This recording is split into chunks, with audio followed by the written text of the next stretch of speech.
Let's talk about how hackers can listen to your phone calls, and I'm going to break it all down so you can understand the process, step by step. First, we need to look at the technology that hackers can use to get access to your calls. One of the tools that can help with this is Wireshark. Wireshark is a powerful packet analysis tool that allows users to analyze network traffic in real time.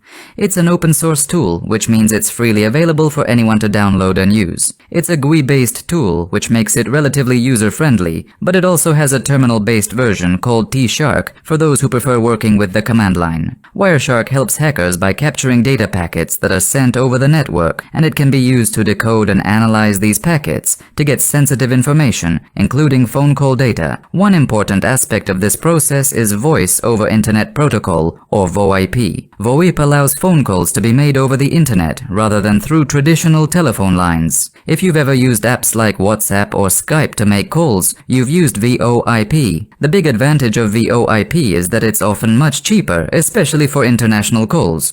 But it also opens up a security vulnerability. The data that is transmitted during a VoIP call, which includes your voice, is broken down into small packets that can be intercepted. These packets are transmitted using internet protocols like SIP, Session Initiation Protocol, and RTP. SIP is responsible for setting up the call, while RTP handles the actual voice data during the call. These protocols are the key to understanding how hackers can intercept and listen to VoIP calls. Now, let's break down how VoIP works. When a call is made using VoIP, the SIP protocol kicks in first. The process starts with the caller sending an invite message to the recipient. The recipient then sends a 200 OK response to accept the call. Finally, the caller sends an ACK message, indicating that the call setup is complete. This is called a handshake. Once this handshake is complete, the RTP protocol takes over. RTP is responsible for transferring the voice data between the two parties. But here's where things get interesting for hackers. If they can capture these RTP packets, they can listen in on the conversation. How exactly does a hacker capture these packets? That's where Wireshark comes in. To start capturing packets, a hacker needs to choose the correct network interface. In most cases, they will capture packets from a local area network, or LAN, where the device making the VoIP call is connected. Once the packets are being captured, they will see a lot of data flowing through the network. But not all of this data is relevant to the VoIP call, so they need to filter the packets to focus on the ones that matter. Now, let's talk about how to actually listen to the conversation. Once the hacker has captured the RTP packets, they can use Wireshark's built-in features to listen to the conversation. After applying the RTP filter, the hacker will see a stream of packets that represent the conversation. In Wireshark, they can go to the Telephony tab, then click on VoIP calls, and this will bring up a list of captured VoIP calls. From here, they can select the call they want to listen to and click on the Play Stream button. This opens up an RTP player that allows the hacker to listen to the conversation. The interesting thing here is how Wireshark colors the data. It uses blue and black colors to represent the direction of the call. Blue represents the packets coming from the hacker's system, while black represents the packets coming from the person on the other end of the call. This color coding makes it easier to follow the flow of the conversation and gives hackers the ability to analyze both sides of the call.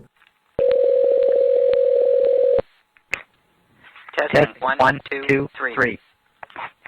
Now, while this sounds technical, the bottom line is that if someone knows how to use Wireshark and other similar tools, they can intercept and listen to your VoIP calls. This is why it's so important to secure your VoIP communications. Hackers can use Wireshark to capture and analyze packets, and depending on the encryption methods used by the VoIP service, they may be able to listen in on calls with minimal effort. But there's a catch. Not all VoIP calls are vulnerable. Many modern VoIP services use encryption to secure the communication between the caller and the receiver. This means that even if a hacker captures the packets, they won't be able to easily decode the data and listen to the conversation. This is why using encrypted VoIP services like Signal or WhatsApp is important. Encryption adds a layer of security that makes it much harder for hackers to eavesdrop on your calls. In conclusion, while hackers have the tools and techniques to intercept and listen to your VoIP calls, the good news is that there are also ways to protect yourself. By using encrypted VoIP services and being mindful of your network security, you can minimize the risks of someone eavesdropping on your conversations. Wireshark is a powerful tool, but with the right precautions in place, it's not something you need to worry about.